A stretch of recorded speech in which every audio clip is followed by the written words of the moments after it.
Halo semua, buang air kecil adalah aktivitas yang kita lakukan setiap hari. Tapi kalian tahu nggak mekanisme dan organ yang terlibat apa aja?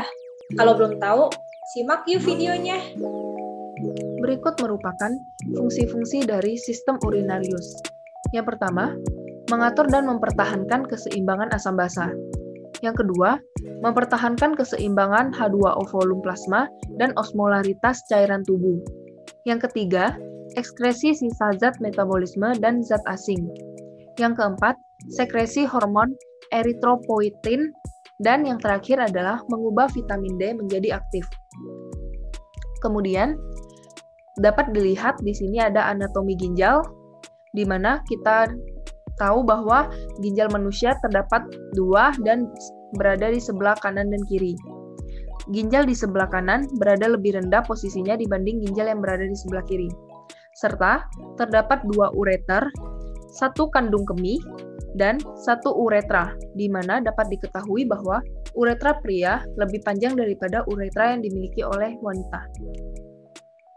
Kemudian, berikut adalah sistem sirkulasi ginjal.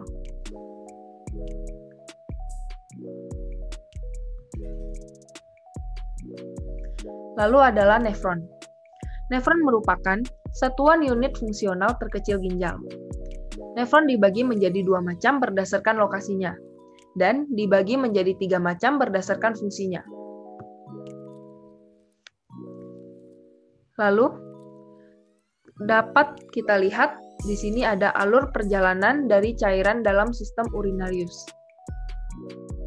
Ada 4 tahapan pembentukan urin, ada filtrasi glomerulus, reabsorpsi tubulus, sekresi tubulus, dan ekskresi.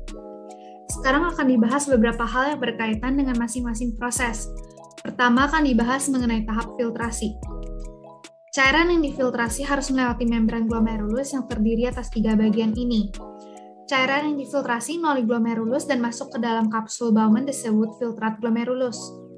Membran glomerulus bersifat semi-permeable, jadi filtrat glomerulus hanya terdiri dari air dan beberapa zat terlarut yang dapat melewati membran tersebut, sedangkan darah dan plasma protein tidak dapat melewatinya. Selanjutnya ada tekanan filtrasi, yaitu tekanan neto yang menyebabkan cairan keluar melalui membran glomerulus. Ada 4 macam tekanan filtrasi seperti yang disebutkan di sini.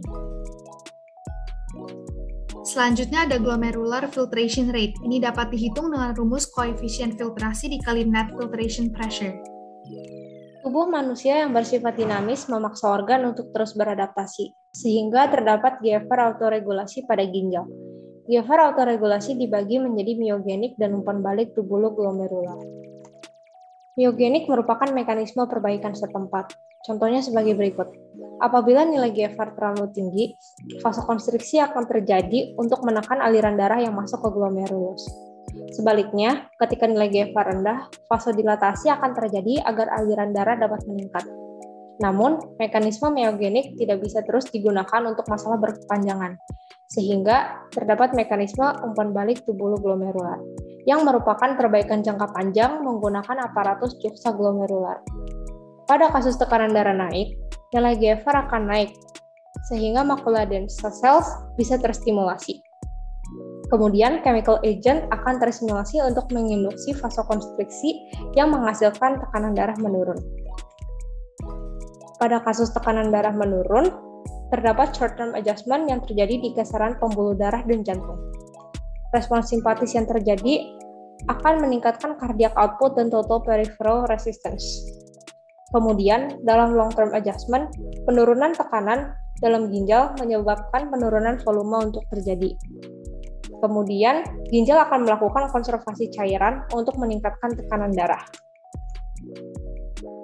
Beberapa contoh dari GFR adalah pemberian inulin dan kreatinin endogen. Selain itu, terdapat beberapa syarat pengukuran GFR, seperti yang terlihat pada slide. Kemudian, perlu diketahui bahwa mekanisme kompensasi ini hanya berlaku pada rentang mean arterial blood pressure 80-180 mmHg. Di luar rentang tersebut, kompensasi tidak akan terjadi. Kedua akan dibahas mengenai tahap reabsorpsi. Reabsorpsi adalah proses penyerapan kembali zat-zat yang dibutuhkan oleh tubuh. Proses ini dapat dilakukan dengan transport pasif maupun aktif.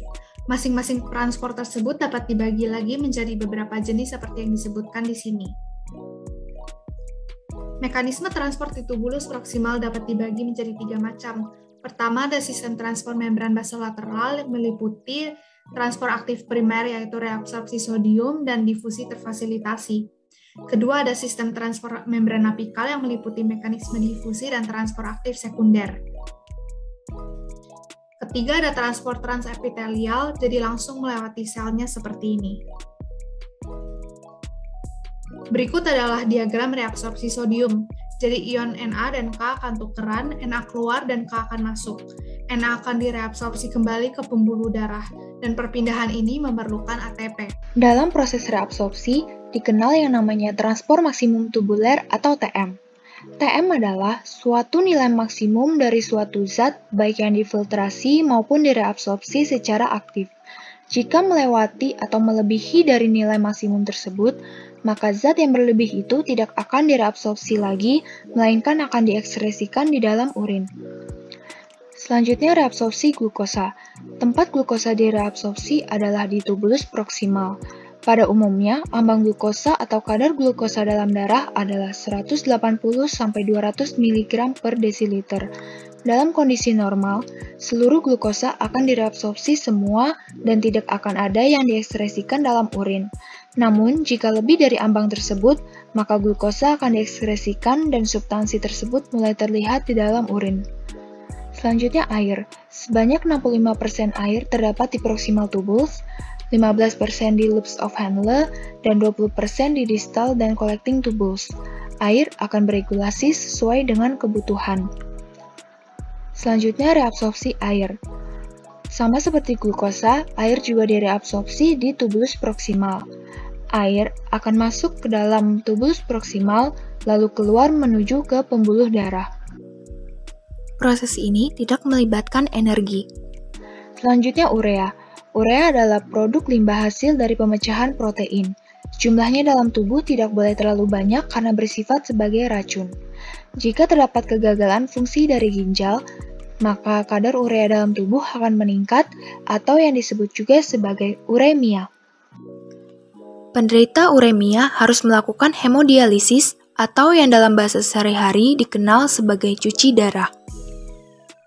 Tahap ketiga pembentukan urin adalah sekresi atau sekresi tubular. Sekresi tubular lokasinya terjadi di daerah tubulus distal. Kemudian proses yang terjadi adalah sekresi beberapa zat seperti potasium, ion hidrogen, kreatinin, zat asing, obat-obatan, dan lain-lain. Sekresi ion hidrogen dapat membantu menyeimbangkan pH cairan dalam tubuh karena ion hidrogen merupakan sumber keasaman. Hasil dari proses ini adalah urin sesungguhnya yang nantinya akan dikeluarkan. Berikut adalah salah satu contoh proses sekresi zat, yaitu sekresi potasium. Potasium dan natrium akan bertukar. Proses ini sendiri dipengaruhi oleh hormon aldosteron. Pada proses ini akan ada penurunan natrium, penurunan volume darah, dan juga penurunan tekanan darah. Kondisi tersebut dapat mengeluarkan renin untuk mengubah angiotensinogen menjadi angiotensin 1, kemudian diubah menjadi angiotensin 2. Angiotensin 2 bersama dengan plasma potasium akan meningkatkan hormon aldosteron. Hormon aldosteron akan mempengaruhi beberapa hal, yaitu sekresi dan ekskresi potasium dan juga sodium. Untuk potasium sendiri, sekresi dan juga ekskresi potasium akan meningkat, sedangkan untuk sodium, sekresi dan juga ekskresinya akan menurun. Berikutnya adalah clearance atau nilai bersihan dari ginjal. Nilai bersihan adalah jumlah plasma darah yang harus melalui kedua ginjal yang fungsional. Nilai bersihan diatur dalam kesatuan waktu per menit. Berikut adalah perhitungan dari filtrasi terhadap plasma menjadi urin. Cx sama dengan Ux dikalikan V per Px. Dengan U adalah konsentrasi substansi X dikalikan volume urin dibagi dengan konsentrasi zat X di dalam plasma. Tujuan mengukur clearance. Yang pertama yaitu untuk mengetahui GVR. Lalu yang kedua untuk mengetahui clearance sebagai indeks fal ginjal. Dan yang terakhir yaitu menentukan aliran plasma ginjal. Hubungan nilai bersihan dengan reabsorpsi dan sekresi yang pertama yaitu jika suatu zat difiltrasi dan tidak direabsorpsi dan sekresi, maka nilai bersihan zat sama dengan nilai bersihan inulin. Jika zat difiltrasi dan reabsorpsi, nilai bersihannya lebih rendah dari nilai bersihan inulin. Sebaliknya, jika difiltrasi dan sekresi, nilai bersihan akan lebih besar dari nilai bersihan inulin. Materi selanjutnya adalah mengenai counter current yang terjadi di Ansel-Hamel dan terbagi menjadi dua bagian. Bagian pertama adalah descending beam, di mana hal diperlebar terhadap H2O, serta tidak secara aktif mengeluarkan Na+. Yang kedua adalah ascending beam, di mana secara aktif dan selalu mengangkut NaCl ke cairan interstisial dan juga impermeable terhadap H2O. Counter current adalah fungsi merubah osmotik dari filtrat dalam tubulus yang dimulai dari masuknya isoosmotik, dilanjutkan dengan naik menjadi hiperosmotik, kemudian turun menjadi hipoosmotik, dan terakhir akan kembali menjadi hiperosmotik. Hal tersebut adalah proses counter current di Ansel-Hamel. Proses tersebut dapat terjadi karena adanya perbedaan gradien konsentrasi yang disebabkan oleh transport aktif serta sifat dari dinding tubulus itu sendiri. Apabila hormon ADH tidak ada, jumlah urin akan bertambah banyak yang akan menyebabkan dehidrasi. Counter current juga terjadi di pembuluh darah tetapi tidak sebanyak di medula dan bertujuan untuk nutrisi. Tahap yang terakhir adalah tahap ekskresi atau urinasi. Pada tahap ini terjadi pembuangan urin atau yang biasa kita sebut dengan buang air kecil. Prosesnya terjadi di daerah kandung kemih. Urin yang sudah terbentuk pada tahap sebelumnya akan menuju kandung kemih melalui ureter. Proses yang terjadi adalah pengeluaran urin dari kandung kemih melalui uretra. Kandung kemih sendiri merupakan tempat penyimpanan sementara bagi urin, oleh karena itu terdapat tekanan pada kandung kemih. Dapat dilihat pada grafik ini, ketika volume mulai naik, tekanan juga akan ikut meningkat. Oleh karena itu dapat disimpulkan bahwa tekanan akan meningkat seiring dengan pertambahan volume urin dari ureter. Selanjutnya adalah kontrol dari urinasi.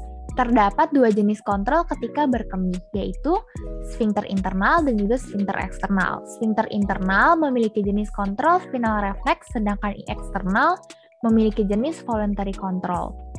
Fungsinya apa sih? Nah, keduanya akan berfungsi sebagai syarat terjadinya urinasi atau buang air kecil. Kandung kemih harus berkontraksi agar sfinkter internal bisa terbuka. Selanjutnya, motor neuron harus terinhibisi agar sfinkter eksternal dapat terbuka juga. Ketika keduanya sudah terjadi, akan terjadi proses buang air kecil. Sebaliknya, ketika motor neuron menangkap sinyal, sfinkter eksternal akan tertutup dan tidak akan terjadi proses urinasi atau buang air kecil. Hal itulah yang disebut dengan voluntary control. Sekian video dari kami mengenai sistem urinarius. Semoga bermanfaat. Sampai ketemu di kesempatan berikutnya.